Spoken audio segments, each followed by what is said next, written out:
L'existence de la vie ailleurs que sur la Terre alimente depuis longtemps les mythes et les légendes. OVNI, extraterrestres, martiens. Les auteurs de science-fiction ou les témoins d'événements anormaux véhiculent cette idée qu'un jour, une rencontre avec des êtres venus d'une autre planète est possible. Pour découvrir si cette idée relève du fantasme ou de la réalité, c'est l'univers tout entier qu'il faudrait parvenir à explorer. Mais les énigmes qui l'entourent sont nombreuses. Créé lors du Big Bang il y a environ 13,5 milliards d'années, il est tellement vaste que nous n'en connaissons même pas les dimensions. À l'intérieur se trouveraient des centaines de milliards de galaxies, et dans ces galaxies, des centaines de milliards d'étoiles. Notre Soleil et les 8 planètes qui gravitent autour ne sont donc que quelques grains de poussière dans le cosmos.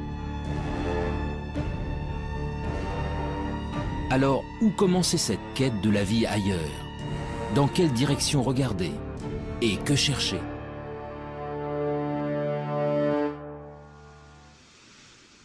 Il y a 50 ans, un ambitieux programme de recherche a tenté le premier de répondre à ces questions. Dans le nord de la Californie, au milieu des montagnes, des dizaines de paraboles pointent leurs antennes vers le ciel. Elles sont le cœur du programme SETI, pour Search for Extraterrestrial Intelligence. Depuis 1960, elles captent 7 jours sur 7 et 24 heures sur 24 les ondes radio en provenance de l'espace. L'objectif, détecter un signal venu d'ailleurs, envoyé par une autre civilisation. Dans l'univers, de nombreux objets célestes produisent des ondes radio. Pour déceler un éventuel message intelligent, les scientifiques tentent donc de capter ceux qui ne ressemblent à rien de connu. Une mission pour le moins ambitieuse, mais dont les chances de succès se révèlent très réduites. Au début, ça a enthousiasmé l'agence spatiale américaine qui a commencé à mettre des télescopes un peu partout. On a Arecibo, puis des champs de télescopes pour essayer de scruter le ciel. Et puis, on s'est aperçu, avec l'augmentation des connaissances, que c'était vraiment un pari comme la loterie. Tout le monde espère gagner, mais il n'y a qu'un gros lot. Là, on ne sait même pas s'il y a un gros lot. Les recherches menées par le programme SETI ont en effet une limite de taille. L'hypothèse de départ est que si elle existe, une civilisation intelligente utiliserait des ondes radio pour communiquer. Or, pour de nombreux scientifiques, cette probabilité est extrêmement faible. Et même si c'était le cas, les chances de percevoir de telles ondes émises à des milliers d'années-lumière de nous sont infimes. L'utilisation des ondes radio pour communiquer est quelque chose qui, sur Terre, a à peine un siècle, qui va peut-être durer encore un petit siècle, quelque chose comme ça. Après, on trouvera d'autres systèmes, ça sera câblé, etc. Donc, on n'émettra pas grand-chose autour de soi. Deuxièmement, la puissance d'émission est limitante, puisque, bon, même si on émet beaucoup sur Terre, la puissance émise et rayonnée autour est infinitésimale. Et elle s'affaiblit par rapport progressivement avec la distance. Ce qui fait que pour capter quelque chose, il faut d'abord qu'il y ait quelque chose qui soit émis. Personne, bien entendu, ne sait. Il faut que ce soit émis assez fort, au bon moment, parce qu'autrement on risque de passer à côté. Et il faut qu'on ait des instruments extrêmement sensibles pour être capable de détecter cette émission. Malgré ces limites, le pari du projet SETI fait aujourd'hui encore l'objet de nombreux espoirs. Mais tandis que certains attendent patiemment de recevoir un signal émis par une civilisation intelligente, d'autres spécialistes se sont engagés dans une quête bien différente. Celle de la vie sous toutes ses formes possibles. Sur Terre, elle revêt une multitude de formes, des êtres complexes dotés d'intelligence jusqu'aux végétaux et aux bactéries les plus primitives. Alors, si la vie est apparue ailleurs dans l'univers, à quoi pourrait-elle ressembler? Pour le savoir, il faut d'abord définir précisément ce qu'est le vivant, et surtout connaître en détail les ingrédients essentiels à son apparition. Mais on a beaucoup de mal à définir la vie. Et généralement, on ne sait pas définir de façon extrêmement stricte la vie. Je prends un exemple simple. Un grain de sable, c'est pas vivant, ça tout le monde est à peu près d'accord pour le dire, comme un gros caillou. Bon. Nous, on est vivants, on est tous à peu près d'accord pour le dire. Un virus, on ne sait pas trop si c'est vivant ou pas. On ne sait pas où mettre la définition. Donc on a un problème de limite.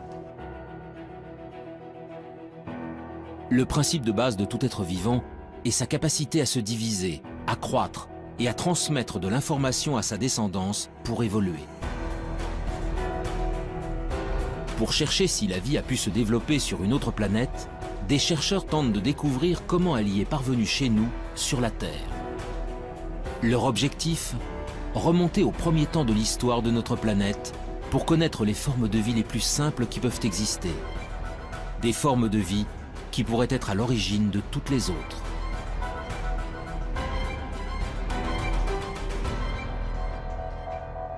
Nous sommes au Centre de biophysique moléculaire d'Orléans.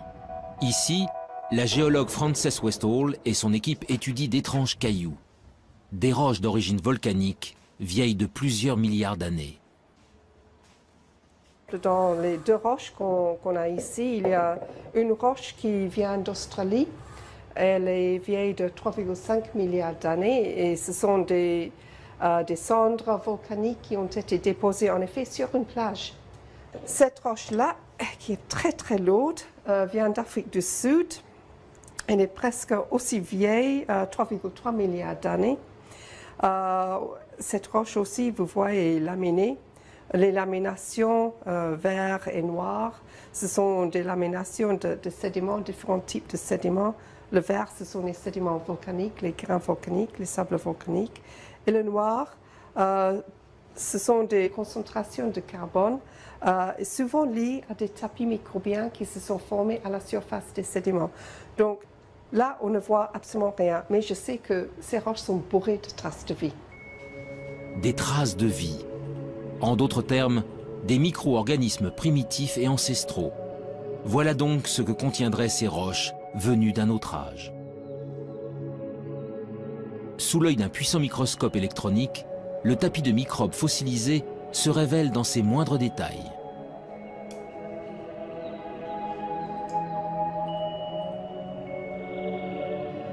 Oui, ici on voit tous les filaments qui ont formé la surface de ce tapis. Tous les filaments sont en orientation, comme ça. Comme si elles ont été entraînées dans un flux d'eau. Il s'est formé sur la plage, dans une petite ruisseau qui sortait d'une source hydrothermale. Et en effet, c'est l'écoulement de ces fluides riches en silice de la source hydrothermale qui a tué le tapis et l'a fossilisé. C'est le plus vieux tapis microbien vraiment bien préservé en 3 dimensions. Il n'existe pas un autre exemplaire au monde pour le moment.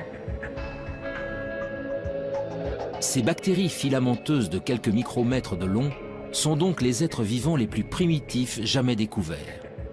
Des organismes simples, à partir desquels ont peut-être évolué les millions d'espèces qui peuplent aujourd'hui la Terre.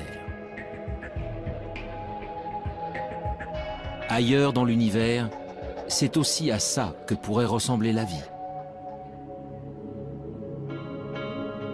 Mais pour espérer la découvrir, il faut répondre à une autre question essentielle. Comment ces microbes sont-ils apparus il y a 3,5 milliards d'années? En d'autres termes, comment, sur Terre, sommes-nous passés de matériaux inertes à des êtres animés d'un souffle de vie? On n'a pas les réponses sur Terre. Et je ne suis pas sûr qu'on puisse la trouver un jour sur Terre. Bien sûr, on la cherche. On cherche surtout à dire, est-ce qu'on a des chances de la trouver? Par des expériences de chimie de laboratoire ou par de la géologie en allant plus loin.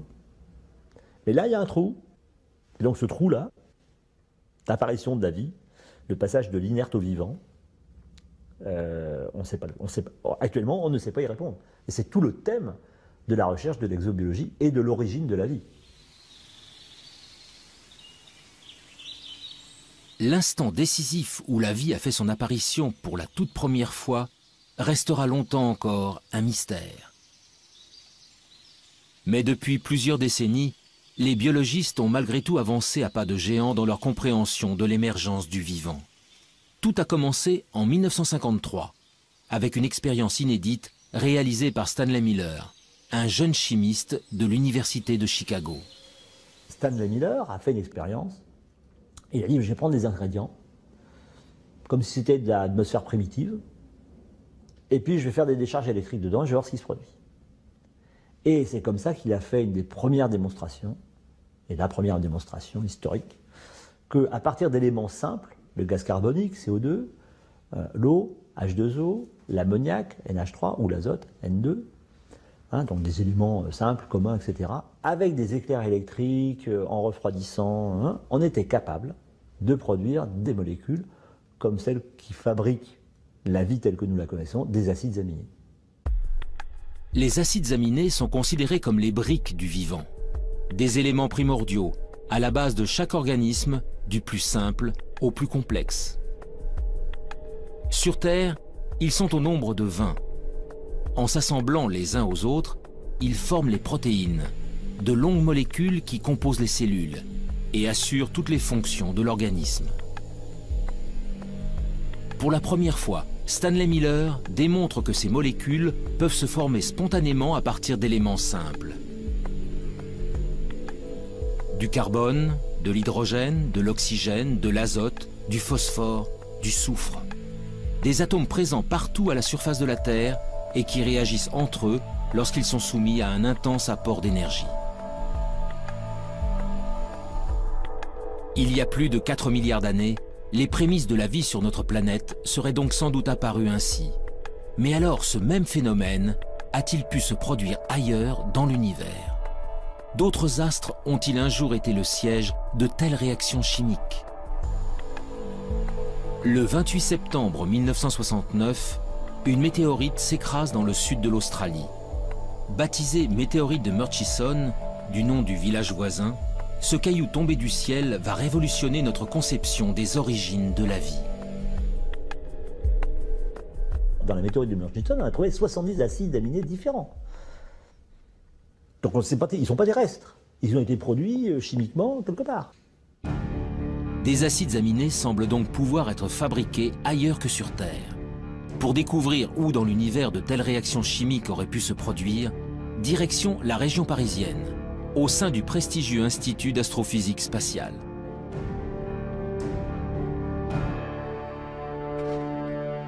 Ici, Louis Dandecourt et son équipe s'intéressent depuis de longues années à des corps célestes bien particuliers, les comètes. En ce qui concerne les comètes, eh bien disons, ce sont au moment de la formation des planètes, tout ne s'est pas formé en planètes, il est resté énormément de micro-planètes qui ne se sont pas complètement formées, qui se sont agrégées. Donc tous les grains qui sont des grains souvent de matière minérale, des grains de sable à la limite, se sont recouverts d'eau sous forme de glace, bien entendu, c'est pas de l'eau liquide. Et ces objets, quand ils se rapprochent près du Soleil, la glace fond, elle pousse les poussières qui se sont agglomérées au départ, et c'est ces poussières qui font qu'on voit une très belle queue sur les comètes. Ces agrégats de roches venus du fond des âges, Louis Dandecourt tente d'en reproduire la structure dans son laboratoire. Son objectif, savoir si, au cœur des astres glacés se cachent, comme sur certaines météorites, les briques essentielles à l'apparition de la vie. À l'intérieur de cette petite enceinte sous vide, le chercheur injecte un mélange de gaz identique à ceux présents sur les comètes. De la vapeur d'eau, du méthanol, de l'ammoniac, du monoxyde de carbone. Puis il fait descendre le thermomètre jusqu'à -196 degrés, soit précisément la température régnant dans le vide intersidéral, aux confins de notre système solaire. C'est ainsi qu'il reconstitue artificiellement de la glace cométaire.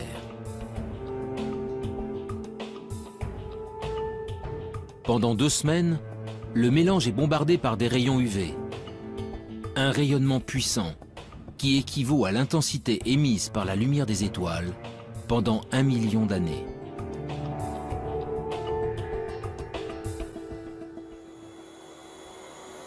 En fait, on est dans la même configuration qu'il y a 2 semaines.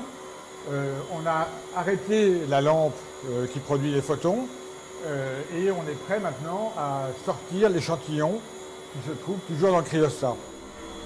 Sous l'effet de cet apport d'énergie, les glaces subissent d'intenses transformations chimiques. Après analyse, les échantillons révèlent alors la présence d'acides aminés. On a en fait une sorte d'extension de l'expérience de Miller à des systèmes solaires entiers, si vous voulez, d'une certaine manière. Eh bien, c'est quand même un très gros encouragement parce qu'on pourrait généraliser l'expérience de Miller à d'autres systèmes stellaires qu'on observe, en fait. On fait une expérience de Miller qui est valide à l'échelle cosmique. Les acides aminés, les briques fondamentales du vivant, se formeraient donc spontanément au cœur des comètes. Il y a bien longtemps, c'est peut-être même grâce à ces corps célestes que les premiers d'entre eux sont arrivés sur notre planète. Selon certains spécialistes, la vie sur Terre pourrait ainsi avoir une origine extraterrestre, une origine cométaire. Cette découverte est un grand pas dans la recherche de la vie ailleurs, car si les comètes ont pu ensemencer la Terre, elles ont peut-être également apporté des acides aminés sur d'autres planètes. Les premiers ingrédients indispensables à la vie pourraient donc se trouver n'importe où dans l'univers. Mais malgré tout, la présence d'acides aminés n'est pas forcément synonyme de vie. Alors les acides aminés sont encore des molécules un peu simples. Et quand vous prenez des acides aminés et que vous les raboutez bout à bout, si vous en mettez plusieurs centaines, vous commencez à avoir des petites protéines.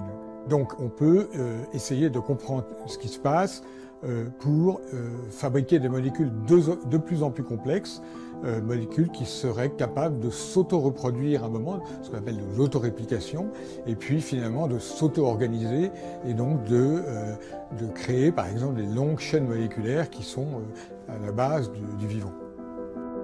Pour évoluer vers la vie, les briques élémentaires doivent donc s'assembler, s'organiser et acquérir la capacité de se multiplier. Or, de telles réactions ne peuvent se produire que dans des conditions très précises. Les conditions d'apparition de la vie, il faut les ingrédients de base, donc carbone, hydrogène, oxygène, azote, phosphore, soufre, et encore toute une ribambelle de produits dans très petite quantité. Il faut un milieu dans lequel cela puisse se produire. En clair, c'est la chimie dans un milieu liquide, et le milieu liquide naturel, c'est l'eau. Donc il faut qu'il y ait de l'eau. Et pour que ces réactions puissent se produire et s'entretenir, il faut qu'il y ait des sources d'énergie. C'est de la chaleur, des éclairs, qui transmettent de l'énergie à des nouvelles molécules. Ils sont capables donc de générer des nouvelles molécules de plus en plus complexes. De l'eau, de l'énergie et des ingrédients de base capables de former des molécules complexes comme les acides aminés.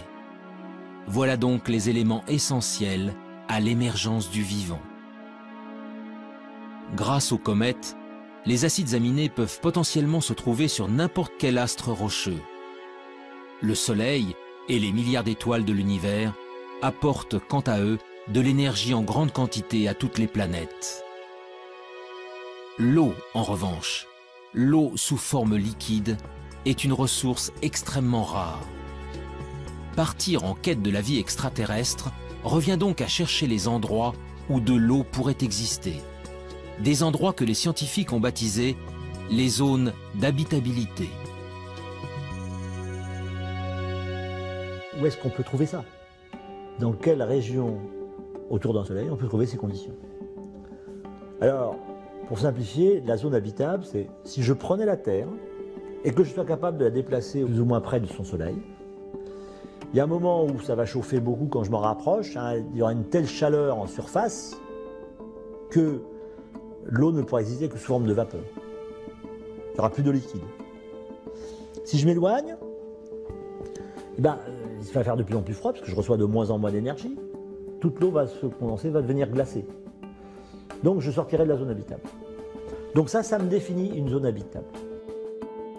Pour que de l'eau liquide subsiste à la surface d'une planète, celle-ci doit donc se trouver à la bonne distance de son étoile, ni trop loin, ni trop près. Dans notre système solaire, seule la Terre se trouve au cœur de la zone d'habitabilité. Mais pour de nombreux spécialistes, l'une de nos voisines pourrait, elle aussi, avoir abrité de l'eau dans le passé. Il s'agit de la planète Mars.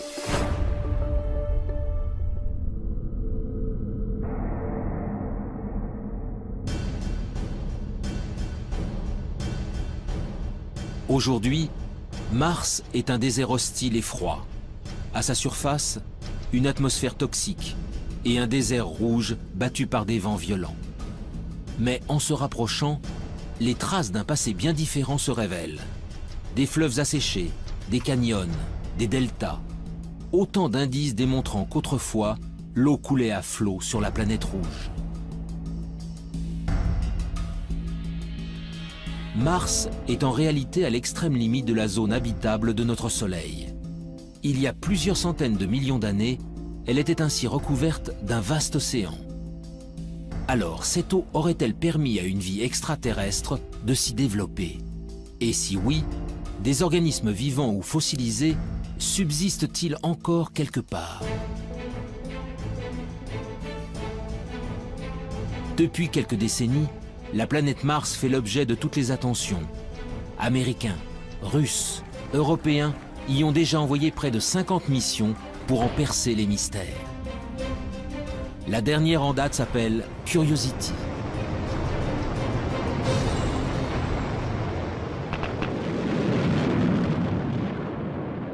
Curiosity, donc c'est un véhicule important, 900 kg, une bonne quinzaine d'instruments dessus pour faire des observations, des analyses, des mesures de climat, etc. Donc c'est un engin extrêmement complexe. L'objectif premier de Curiosity, c'est de déterminer les conditions qui ont pu exister lorsque le cratère dans lequel il est tombé a été formé, et depuis qu'il a été formé. Donc c'est un peu déterminer les conditions d'habitabilité. Est-ce que la planète a connu une période humide? Est-ce qu'elle a duré assez longtemps? Et qu'est-ce que ça a produit au niveau de la géologie? Le rover Curiosity est commandé à distance par des équipes de la NASA en Californie. Mais en France, toutes les nuits, des scientifiques travaillent en temps réel avec leurs homologues américains. Nous sommes au Centre national d'études spatiales de Toulouse. Éric Lorigny est le responsable du FIMOC, le French Instrument Mars Operation Center. Dans la salle de contrôle, vaste cœur opérationnel, il dirige avec son équipe le fonctionnement de 2 instruments embarqués sur Curiosity. Leurs noms, SAM et ChemCam.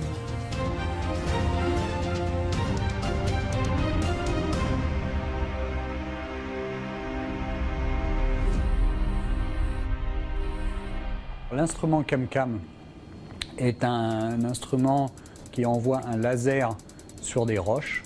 Donc il envoie la puissance d'une centrale nucléaire sur 1 cm². Donc ça crée une explosion momentanée, mais très petite, sur la roche. Ça la met en fusion et la lumière émise par cette roche en fusion est analysée ensuite par des spectromètres qui permettent de savoir exactement la nature de la roche.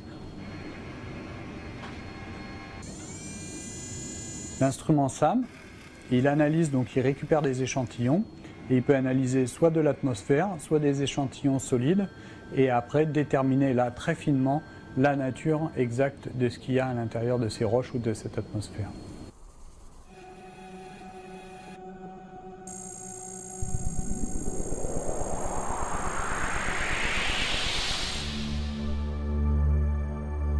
Avec ses mini-laboratoires embarqués, Curiosity est parti en quête de signatures de la vie.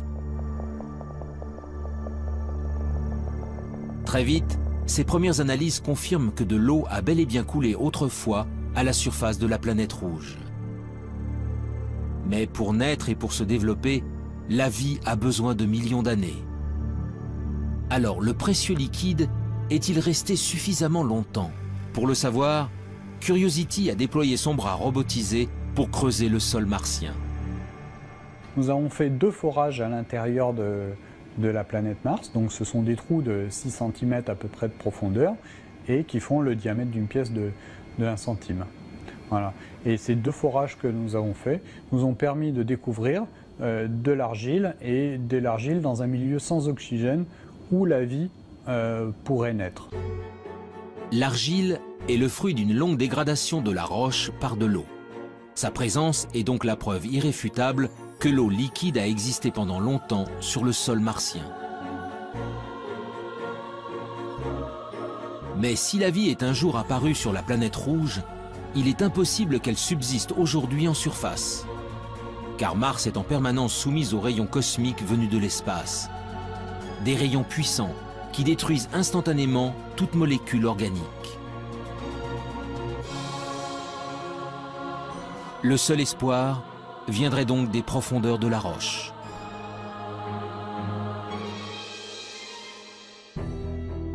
Le 8 février 2013, à quelques centimètres sous la surface, Curiosity a mis en évidence la présence d'un monde plus hospitalier. Des roches gris-vert, non oxydées, bien à l'abri des rayonnements nocifs. Pour l'heure, le rover n'y a décelé aucune trace de vie, ni même d'acides aminés. Mais ces premiers indices ont encouragé les scientifiques à poursuivre leur quête. Bientôt, un nouveau robot encore plus performant prendra la relève de Curiosity. Son nom, ExoMars. Développé par l'Agence spatiale européenne, son lancement en direction de Mars est prévu pour 2018. Mais cela fait déjà 10 ans que les chercheurs du Centre d'études spatiales de Toulouse travaillent à la fabrication de ce rover à la pointe de la technologie. Le planétologue Pierre-William Bousquet est à la tête des opérations. On considère que la vie, si elle existe encore dans le sous-sol, doit être au moins enfouie à 1 mètre, 1,50 mètre. Donc Curiosity, sa foreuse ne permet pas d'aller aussi profondément. Et de ce point de vue-là, il faudra attendre la mission ExoMars, qui est équipée d'une foreuse qui sera capable de creuser jusqu'à 2 mètres de profondeur pour trouver des formes de vie fossiles qui seraient mieux conservées et éventuellement trouver des formes de vie au présent s'il en existe encore. Cette foreuse permettra à ExoMars d'effectuer des prélèvements réguliers à une profondeur jamais atteinte. Grâce à une batterie d'instruments embarqués, il analysera ensuite les échantillons, en quête du moindre indice de vie actuel ou fossilisé. En attendant que la planète rouge ne livre tous ses secrets, la recherche de la vie extraterrestre continue ailleurs dans le système solaire.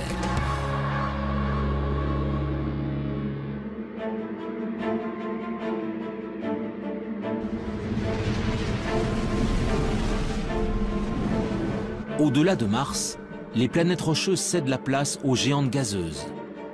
À plus de 800 millions de kilomètres de la Terre, Jupiter et Saturne sont les planètes les plus imposantes du système solaire.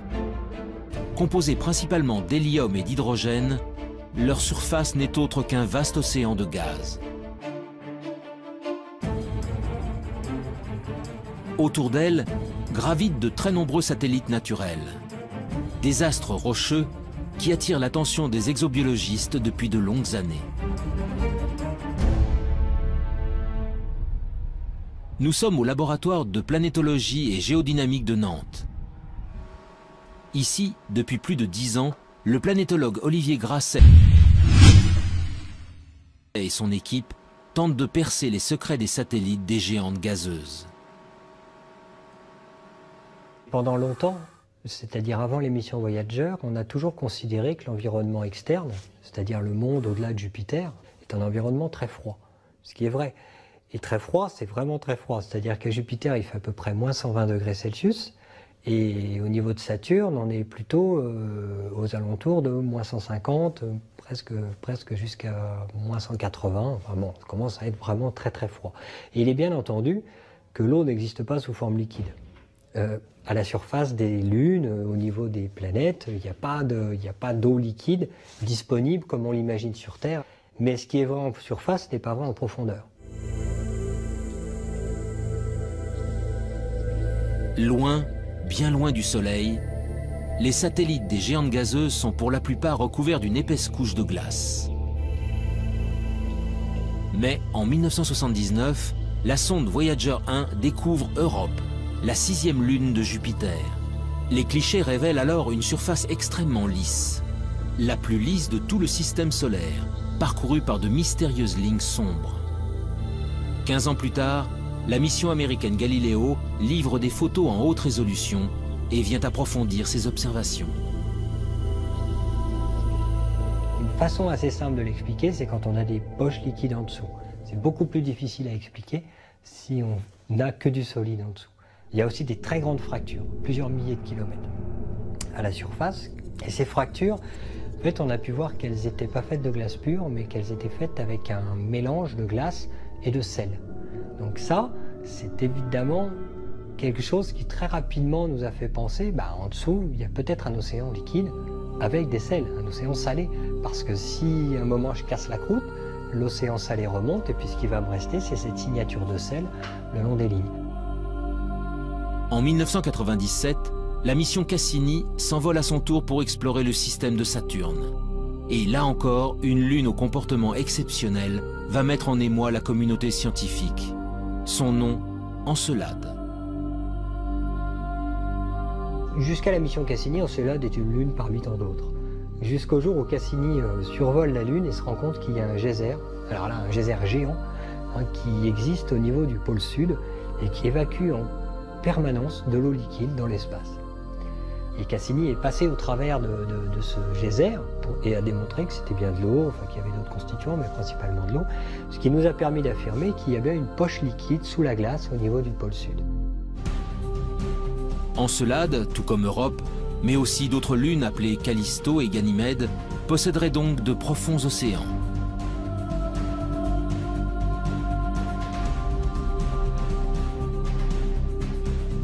Mais cette eau est enfouie sous des kilomètres de glace dans l'obscurité la plus totale. Dès lors, peut-elle malgré tout héberger des êtres vivants? Sans aucun apport de lumière, la vie est-elle capable de subsister? En parallèle à l'exploration spatiale, on a poursuivi avec des moyens nouveaux l'exploration de la Terre, d'autres disciplines scientifiques. Et ils ont découvert qu'il y avait des organismes, des micro-organismes essentiellement, mais même des organismes supérieurs, qui vivaient dans des conditions tout à fait particulières. Et ils ont appelé ça des extrémophiles. Donc ça voulait dire que la vie aurait pu exister et se développer sur ces corps célestes dans des conditions beaucoup plus larges que les conditions physiques qu'on connaissait au départ sur la Terre. Pour les spécialistes, ces organismes ultra résistants seraient donc capables de survivre dans les océans enfouis des satellites glacés. Mais pour que de telles formes de vie apparaissent, un autre élément se révèle essentiel. Cette eau liquide doit être en contact avec des roches, de la matière minérale susceptible d'apporter les molécules de base à la chimie du vivant. Une nouvelle question s'est alors posée aux scientifiques. Ces océans profonds reposent-ils bel et bien sur un fond rocheux? Après de nombreux calculs, la réponse est apparue. Pour Ganymède et Callisto, cela est impossible. En fait, ces lunes sont vraiment très grosses. Et l'hydrosphère, c'est-à-dire la glace plus l'eau liquide, c'est jusqu'à 700 km d'épaisseur avant de trouver les roches. Et donc en fait, les océans dont on parle, qui sont sous la glace, ne sont pas sous toute la glace, ils sont juste sous la glace de surface. Mais ils ne sont pas non plus en contact avec les roches. Ils sont perchés, ils sont en sandwich en fait, entre de la glace au-dessus et de la glace en dessous. Europe et Encelade, en revanche, sont des astres beaucoup plus petits. Leurs caractéristiques se révèlent ainsi beaucoup plus intéressantes.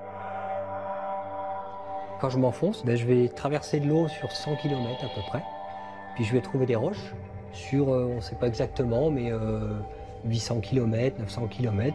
Alors ces 100 km d'eau sont en fait à séparer en deux entités. Il y a la croûte de glace, parce qu'il fait extrêmement froid en surface, donc forcément il y a de la glace.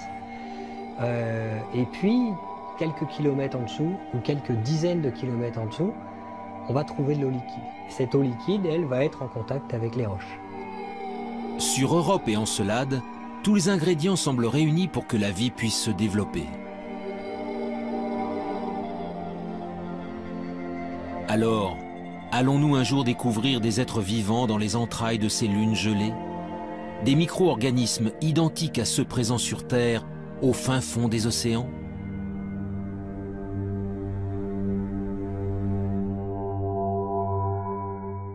Alors les exobiologistes, il y en a déjà qui sont prêts à aller creuser un trou et à lancer la pêche à la ligne ou au filet pour ramasser une sirène. Hein. Ça, bon. Mais bon, on ne va pas lancer tout de suite le pêcheur. Hein. Pour deux raisons. La première, c'est qu'on va confirmer l'océan, on va essayer de le caractériser. Et puis, le trou, il faut quand même percer profond parce qu'on ne sait pas si entre 5, 10, 18, 20, 100 km d'épaisseur de glace. Sur Terre, l'épaisseur de glace la plus grosse qu'on connaisse, c'est 3 km au pôle sud. Bon, donc 100 km de glace, même 10 km de glace, ça fait beaucoup à trouver quand même. Puis dessous, il y a un petit océan qui fait 10, 20, 100, 1000 km de profondeur. Et c'est pas facile d'y aller. Donc avant d'aller analyser sous de la glace, on a le temps. D'autres missions d'observation seront lancées dans les prochaines décennies pour mieux connaître les satellites de Jupiter et de Saturne. Ce n'est qu'après que l'homme ira y creuser pour découvrir enfin si nous sommes vraiment seuls dans le système solaire.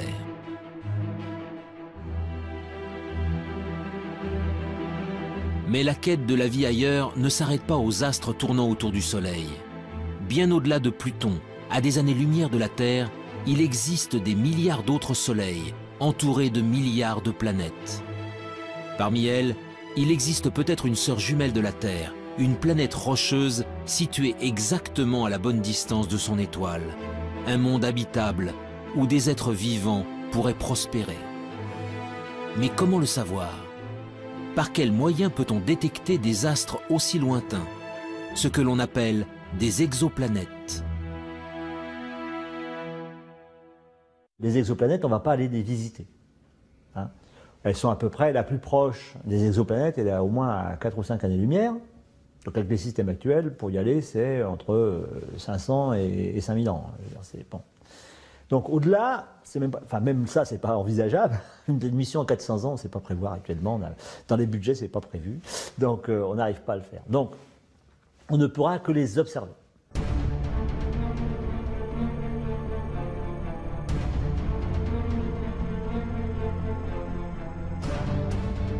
Depuis plus de 10 ans, les astronomes du monde entier pointent donc leurs télescopes vers les confins de la galaxie. La traque des exoplanètes est aujourd'hui l'un des domaines majeurs de l'exobiologie.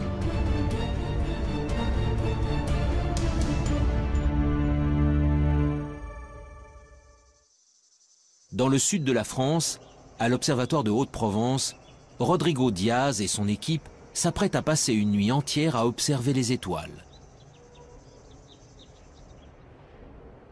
Donc là, on vient de commencer à observer une étoile sur laquelle on soupçonne qu'il y a des compagnons planétaires. C'est une étoile assez proche, qui a à peine 25 années-lumière de la Terre. La recherche d'exoplanètes est un travail de longue haleine. À de telles distances, noyées dans le halo de lumière émis par leur étoile, elles sont en effet parfaitement invisibles. Elles ne peuvent donc être détectées que de manière indirecte. Avec leur télescope, les scientifiques tentent en fait de percevoir les infimes oscillations d'une étoile générées par la présence d'une planète en orbite. Entonces, la présence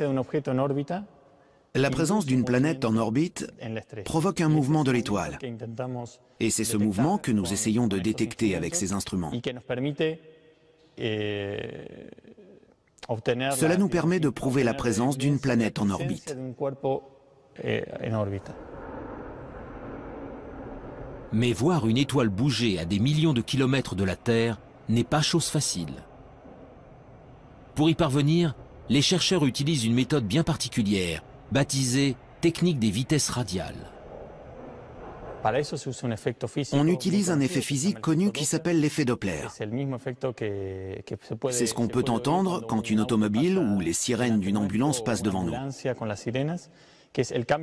Avec la vitesse, la fréquence du son émis change. Avec la lumière, il se passe exactement la même chose.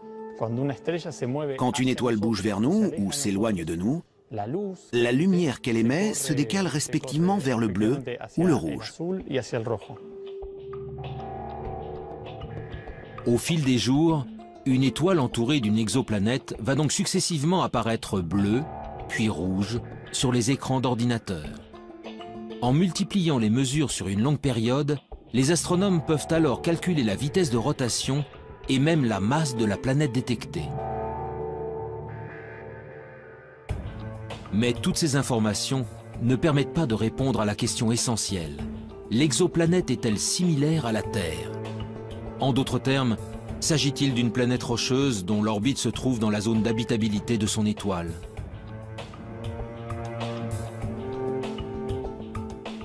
Pour le savoir, il faut recourir à une autre méthode d'observation et s'extraire de l'atmosphère terrestre qui trouble la vision.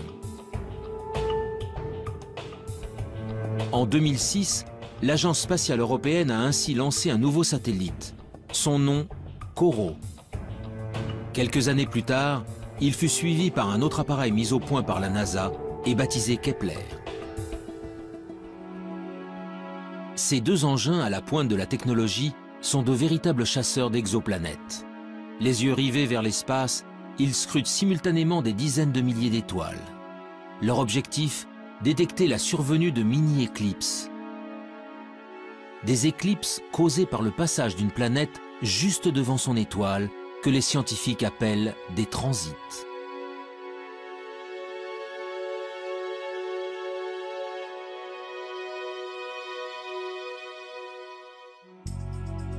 En combinant les données obtenues par les satellites à celles recueillies depuis le sol, les scientifiques peuvent alors mieux connaître la nature des planètes détectées.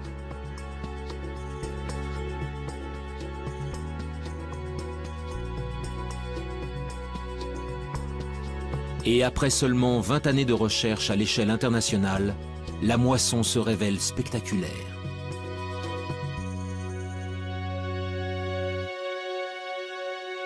Donc actuellement, on a détecté, alors ça change tous les jours, mais on est à 888 planètes extrasolaires. Et puis, je pense que dans les cartons de COROT, il y a encore 400 planètes qui doivent être à peu près déterminées. On soupçonne qu'elles existent, mais elles ne sont pas formellement démontrées. Et pour Kepler, on doit être autour de 1500 planètes dont on attend de pouvoir confirmer, parce qu'il faut différentes méthodes pour confirmer. La plupart sont des planètes gazeuses qui font 3, 4, 5, 10 fois la masse de Jupiter. Jupiter, c'est 300 fois la masse de la Terre. Hein, donc. Par la méthode des transits et par d'autres méthodes, on a réussi à détecter des planètes qui font à peu près 10 fois la masse terrestre. Donc on a découvert des planètes qui étaient telluriques, rocheuses. Parmi la multitude d'astres décelés, une douzaine de planètes rocheuses suscitent un intérêt tout particulier.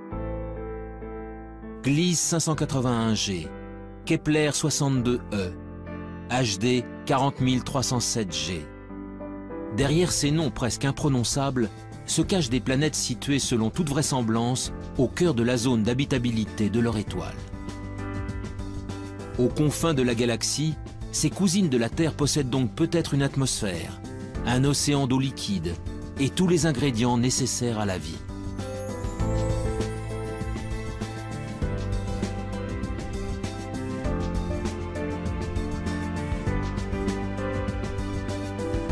Mais dans sa quête d'autres mondes, l'homme se trouve sans cesse confronté à l'immensité de l'espace. En effet, comment savoir si l'une d'elles héberge effectivement des êtres vivants?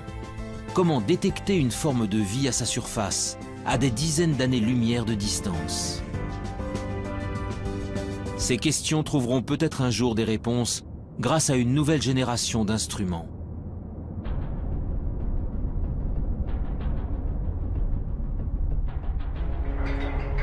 Depuis plusieurs années, l'Agence spatiale européenne s'est lancée dans la construction d'un télescope hors du commun. Son nom, l'EELT, pour European Extremely Large Telescope.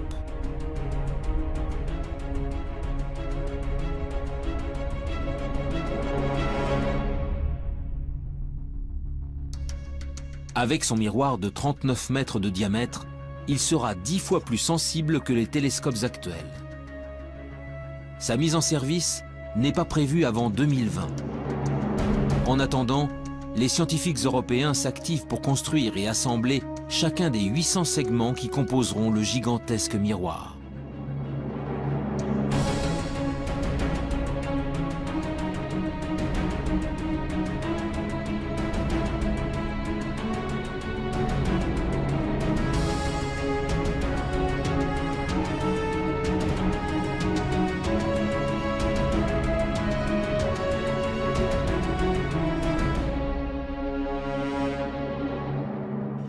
À Marseille, Jean-Gabriel Cuby est le responsable scientifique des opérations pour la partie française. Ce que l'on vise avec l'ELT, c'est réellement de faire une image directe de la planète et donc de la séparer de son étoile. Bien évidemment, l'étoile autour de laquelle la planète gravite est des millions ou des milliards de fois plus lumineuse que la planète. Et donc, la difficulté de la technique consiste à isoler le mieux possible la lumière qui vient de l'étoile de manière à pouvoir distinguer la planète. Donc, c'est ce qu'on appelle l'imagerie directe. La quête ultime est d'arriver un jour à réaliser des images de planètes relativement semblables à la Terre, en tout cas de même taille, et on espère également pouvoir donc caractériser les atmosphères de ces planètes. Dans sa chasse aux planètes sœurs de la Terre, l'EELT sera appuyé par un autre projet tout aussi ambitieux, le James Webb Space Telescope, développé par la NASA. Lui ne scrutera pas le ciel depuis le sol, mais depuis les confins du système solaire, à 1,5 million de kilomètres de la Terre.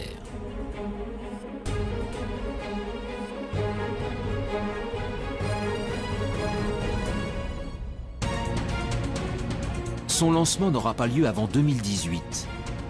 Mais déjà, les spécialistes s'enthousiasment devant le pouvoir offert par ce géant du ciel. C'est notamment le cas de Pierre-Olivier Lagage, responsable du service d'astrophysique du commissariat à l'énergie atomique. Grâce à un grand télescope, on peut aller voir ce qui se passe vraiment tout près d'étoiles dans son proche environnement, notamment regarder leur atmosphère, voir quelle est la composition chimique. On pourra même voir s'il y a des vents dans ces atmosphères d'exoplanètes. Alors évidemment, on commencera par les plus grosses, les géantes, plus faciles à observer, mais aussi on essaiera d'observer les atmosphères de super-Terre, et si jamais on a de la chance, eh bien, on cherchera des signatures biologiques dans ces atmosphères, type ozone, oxygène.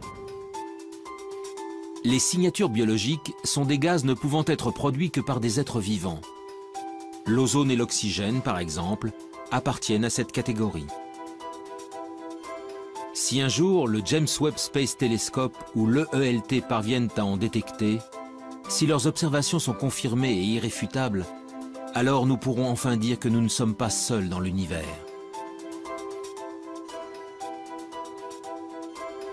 Mon intime conviction est que la vie, il n'y a pas de raison qu'elle n'existe pas ou qu'elle n'ait pas existé ailleurs.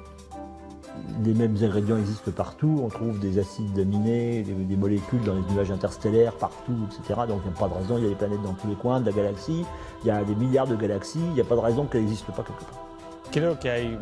Je crois qu'il y a beaucoup de possibilités et qu'une réponse au moins préliminaire à cette question, à la question de savoir si nous sommes seuls dans l'univers, peut être donnée dans un temps relativement court, c'est-à-dire 20 ou 30 ans. Des problèmes majeurs sur lesquels on va tomber dans les 20 prochaines années. Après, la science évoluera d'elle-même, je veux dire. Mais c'est quand même la possibilité de reconnaître de la vie. Et ça, c'est vraiment très difficile parce que rien ne dit qu'on soit capable de reconnaître une vie qui soit trop différente de la nôtre. Après, bon, si on trouve des êtres communicants, ça sera une autre histoire, évidemment. Mais je ne pense pas qu'on les trouvera, ceux-là. Si on les trouve, c'est qu'ils seront venus à nous. Ils seraient venus à nous. Après des décennies de recherche, la quête de la vie ailleurs est encore loin d'être terminée. Animés par leurs convictions sans faille, les scientifiques continuent de scruter le ciel, encore et encore. Un jour, quelque part dans l'immensité de l'espace, d'autres êtres vivants seront peut-être enfin découverts. Si cela arrive, la Terre, notre Terre, ne serait alors plus un joyau solitaire, mais une planète parmi d'autres abritant la vie dans l'univers.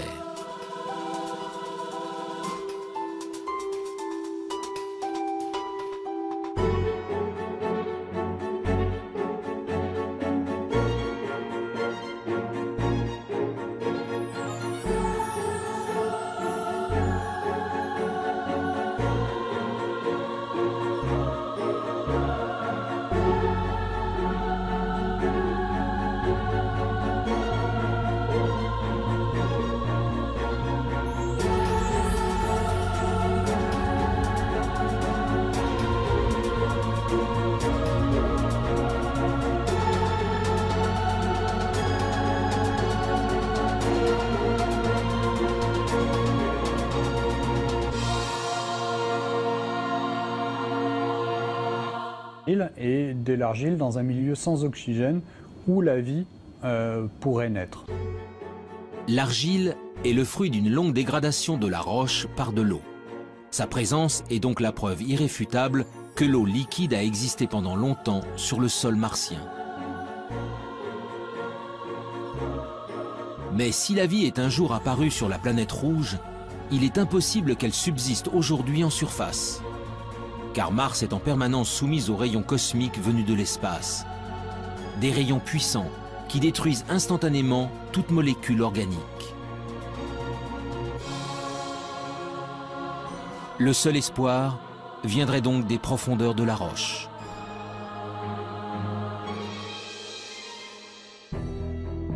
Le 8 février 2013, à quelques centimètres sous la surface, Curiosity a mis en évidence la présence d'un monde plus hospitalier.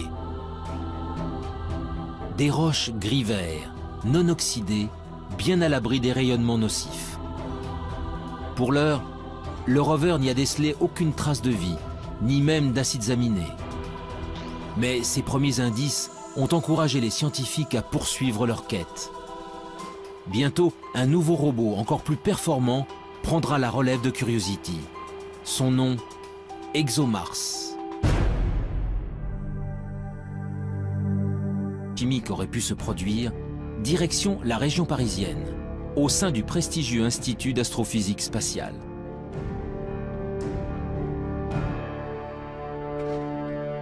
Ici, Louis Dandecourt et son équipe s'intéressent depuis de longues années à des corps célestes bien particuliers, les comètes. En ce qui concerne les comètes, eh bien disons, ce sont au moment de la formation des planètes, tout ne s'est pas formé en planètes, hein, il est resté énormément de micro-planètes qui ne se sont pas complètement formées, qui se sont agrégées. Donc tous les grains qui sont des grains souvent de matière minérale, des grains de sable à la limite, se sont recouverts d'eau sous forme de glace, bien entendu, hein, c'est pas de l'eau liquide, et ces objets, quand ils se rapprochent près du Soleil, la glace fond, elle pousse les poussières qui se sont agglomérées au départ, et c'est ces poussières qui font qu'on voit une très belle queue sur les comètes. Ces agrégats de roches venus du fond des âges, Louis Dandecourt tente d'en reproduire la structure dans son laboratoire. Son objectif ? Savoir si, au cœur des astres glacés se cachent, comme sur certaines météorites, les briques essentielles à l'apparition de la vie. À l'intérieur de cette petite enceinte sous vide, le chercheur injecte un mélange de gaz identique à ceux présents sur les comètes. 3, 4, 5, 10 fois la masse de Jupiter. Jupiter, c'est 300 fois la masse de la Terre. Hein, donc.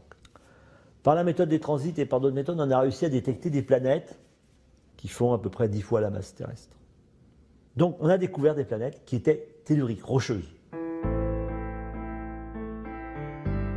Parmi la multitude d'astres décelés, une douzaine de planètes rocheuses suscitent un intérêt tout particulier.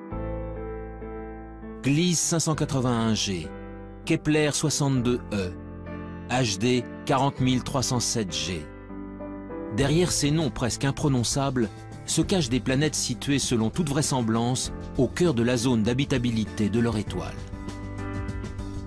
Aux confins de la galaxie, ces cousines de la Terre possèdent donc peut-être une atmosphère, un océan d'eau liquide et tous les ingrédients nécessaires à la vie.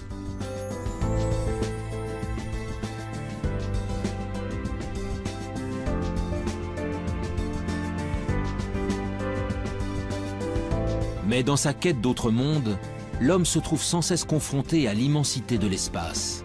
En effet, comment savoir si l'une d'elles héberge effectivement des êtres vivants? Comment détecter une forme de vie à sa surface, à des dizaines d'années-lumière de distance? Ces questions trouveront peut-être un jour des réponses grâce à une nouvelle génération d'instruments.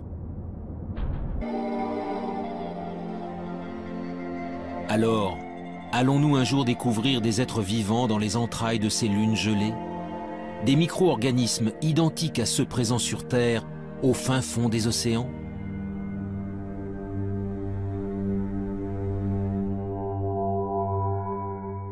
Alors les exobiologistes, il y en a déjà qui sont prêts à aller creuser un trou et à lancer la pêche à la ligne ou au filet pour ramasser une sirène. Ça, bon.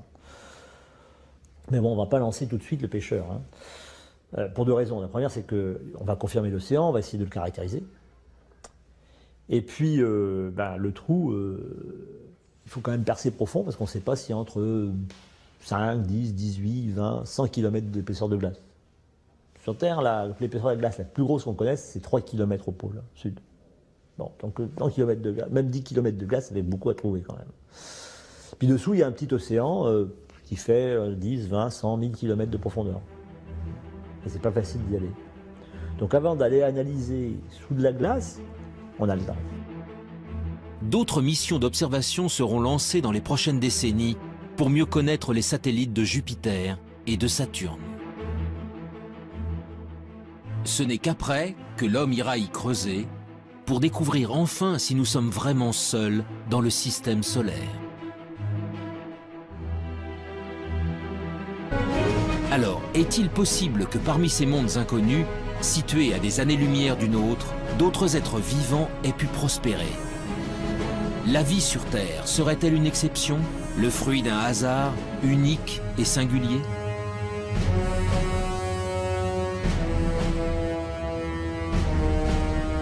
Depuis des décennies, astronomes et biologistes scrutent le ciel à la recherche du moindre signe de vie extraterrestre.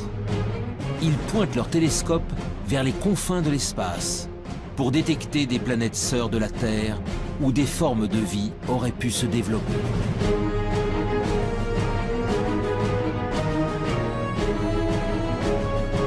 Dans le monde entier, des hommes et des femmes tentent de résoudre enfin l'une des plus grandes énigmes de l'humanité. Sommes-nous seuls dans l'univers?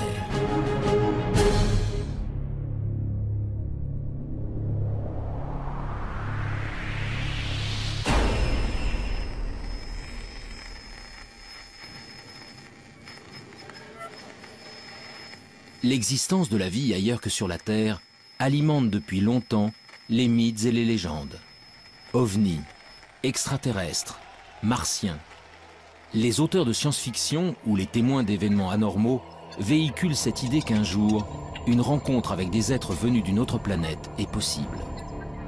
NH3 ou l'azote, N2, donc des éléments simples, communs, etc., avec des éclairs électriques en refroidissant, on était capable de produire des molécules comme celles qui fabriquent la vie telle que nous la connaissons, des acides aminés.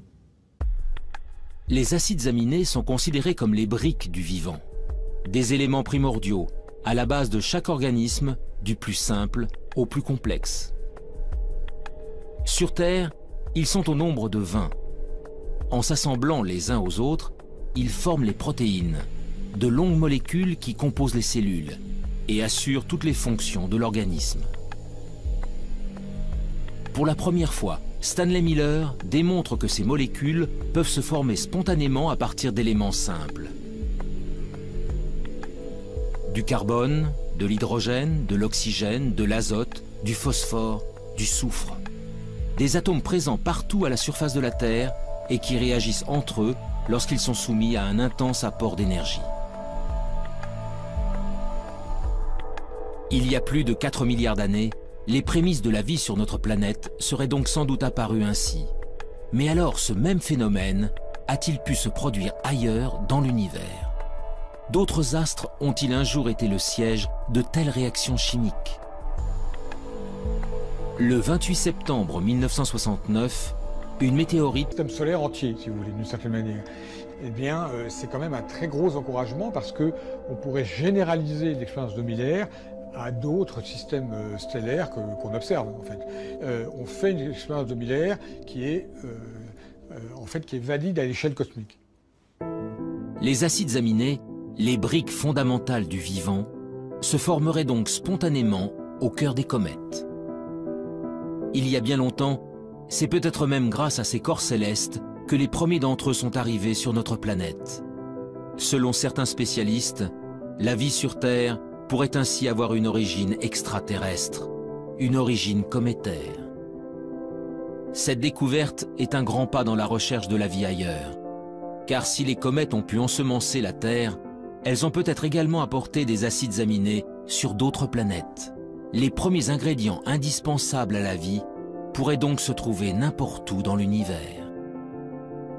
Mais malgré tout, la présence d'acides aminés n'est pas forcément synonyme de vie. Alors les acides aminés sont encore des molécules un peu simples. Et quand vous prenez des acides aminés et que vous les raboutez bout à bout, si vous en mettez plusieurs centaines, vous commencez à avoir des petites protéines. Donc on peut essayer de comprendre ce qui se passe pour fabriquer des molécules de plus en plus complexes, molécules qui seraient capables de s'auto-reproduire à un moment.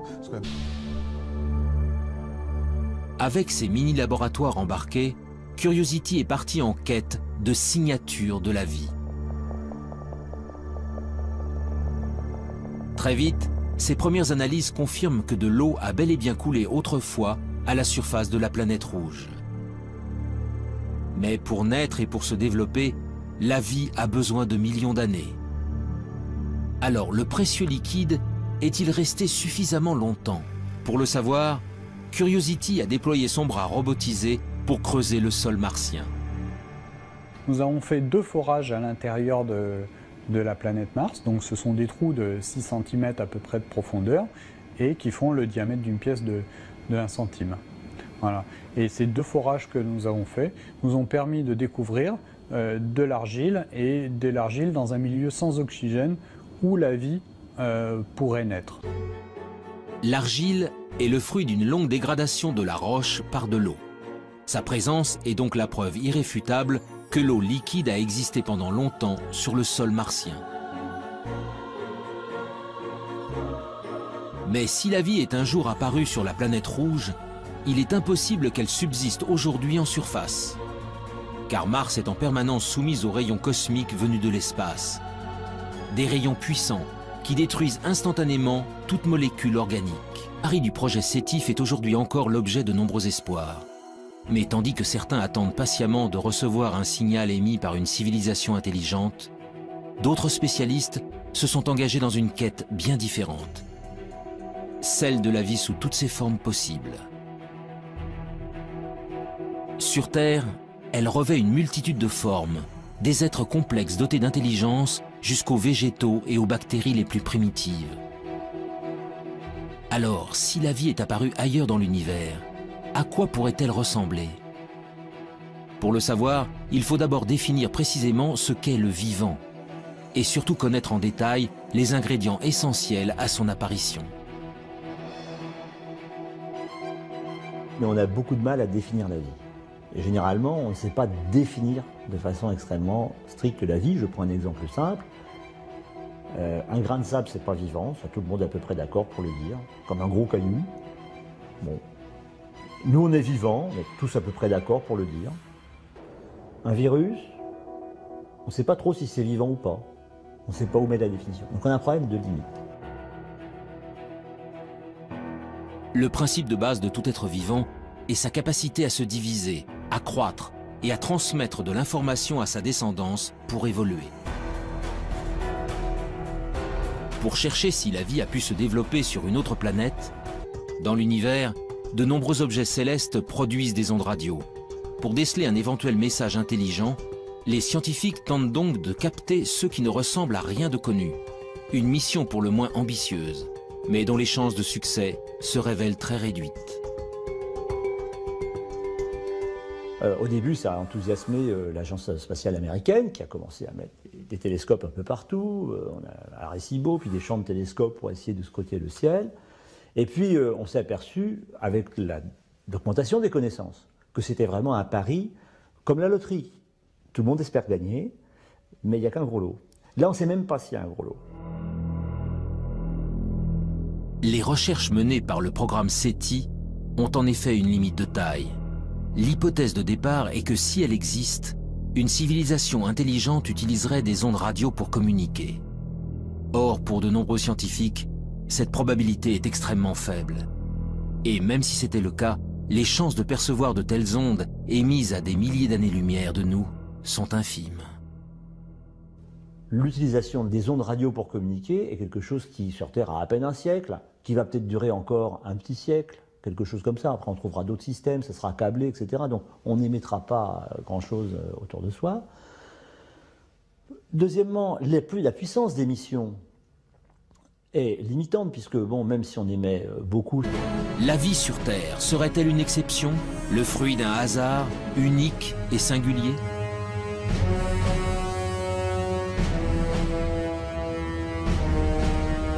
Depuis des décennies, astronomes et biologistes scrutent le ciel à la recherche du moindre signe de vie extraterrestre. Ils pointent leurs télescopes vers les confins de l'espace pour détecter des planètes sœurs de la Terre où des formes de vie auraient pu se développer.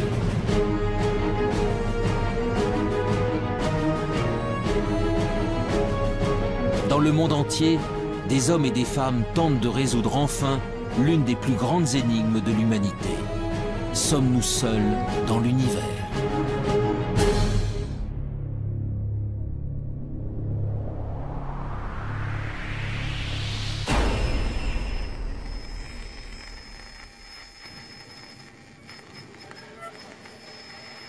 L'existence de la vie ailleurs que sur la Terre alimente depuis longtemps les mythes et les légendes.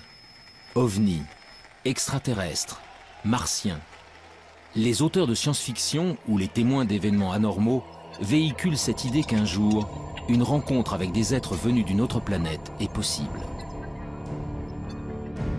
Pour découvrir si cette idée relève du fantasme ou de la réalité, c'est l'univers tout entier qu'il faudrait parvenir à explorer. Sous l'œil d'un puissant microscope électronique, le tapis de microbes fossilisés se révèle dans ses moindres détails.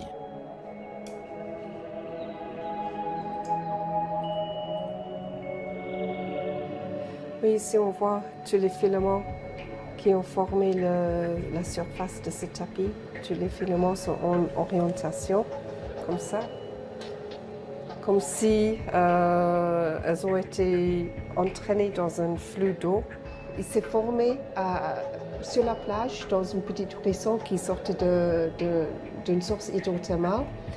Et en effet, c'est l'écoulement de ces fluides riches en silice de la source hydrothermale qui a tué le tapis et l'a fossilisé.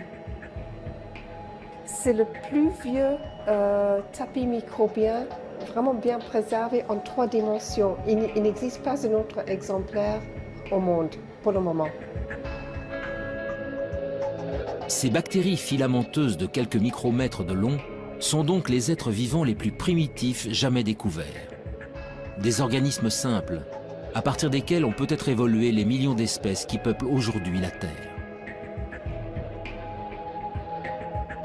Ailleurs dans l'univers, c'est aussi à ça que pourrait ressembler la vie. Mais pour espérer la découvrir, puis le sol, les scientifiques peuvent alors mieux connaître la nature des planètes détectées.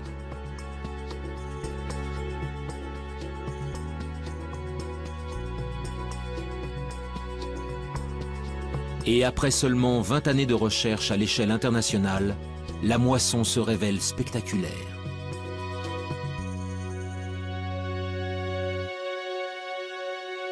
Donc actuellement, on a détecté, alors ça change tous les jours, mais on est à 888 planètes extrasolaires.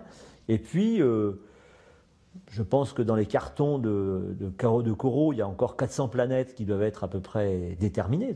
On soupçonne qu'elles existent, mais elles ne sont pas formellement démontrées. Et pour Kepler, on doit être autour de 1500 planètes dont on attend de pouvoir confirmer, parce qu'il faut différentes méthodes pour confirmer. La plupart sont des planètes gazeuses qui font 3, 4, 5, 10 fois la masse de Jupiter. Jupiter, c'est 300 fois la masse de la Terre. Hein, donc.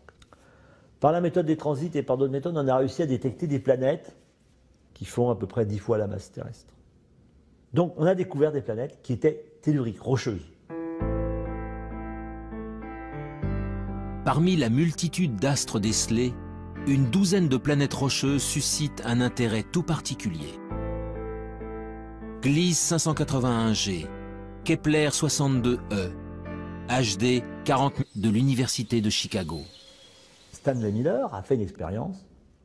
Il a dit, je vais prendre des ingrédients, comme si c'était de l'atmosphère primitive, et puis je vais faire des décharges électriques dedans, et je vais voir ce qui se produit.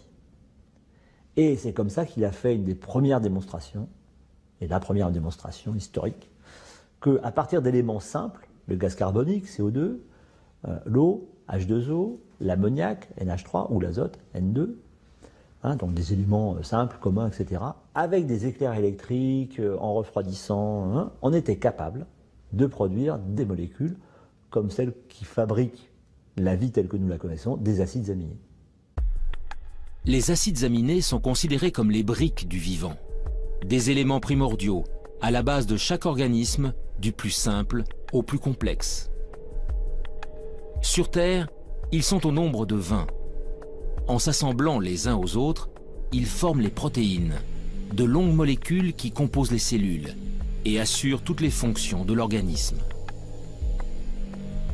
Pour la première fois, Stanley Miller démontre que ces molécules peuvent se former spontanément à partir d'éléments simples. Du carbone, de l'hydrogène, de l'oxygène, de l'azote, du phosphore, du soufre. Des atomes présents partout à la surface de la Terre et qui réagissent entre eux lorsqu'ils sont soumis à un intense apport.